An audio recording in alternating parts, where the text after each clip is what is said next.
नमस्कार मित्रांनो, मधुतारा प्रत्येकासाठी, प्रत्येकजण मधुतारासाठी.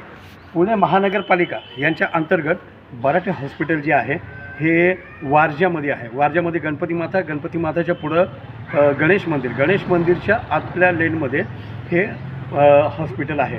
तर या हॉस्पिटलचं नाव आहे प्लॅटिनम हॉस्पिटल. तर मित्रांनो, ह्याच्यामध्ये एन्जिओप्लास्टी, बायपास हे सगळं मोफतमध्ये केलं जातं. आत्ताच माझं अक्षय बराटे जे व्यवस्थापक आहेत त्यांच्याशी बोलणं झालं आणि खूप छान असं गोरगरिबांसाठी, रुग्णांसाठी जीवाला जीव देण्याचं कार्य इथं चालतं. तरी गोरगरीब रुग्णांनी ह्याच्यामध्ये नक्की भाग घ्यावा आणि महाराष्ट्रातील जी लोकं आहे ते सुद्धा याचा लाभ घेऊ शकतात, ते रुग्णसुद्धा याचा लाभ घेऊ शकतात. कारण की MPJY महात्मा फुले जन आरोग्य योजना, आयुष्यमान भारत योजनासुद्धा इथं राबवली जाते. आणि पुणे शहराचे जे रुग्ण आहेत त्यांच्यासाठी पुणे महानगरपालिका यांचीसुद्धा आपल्याला मदत मिळते. तर दोन्ही प्रकारे रुग्णांसाठी हे जीवाला जीव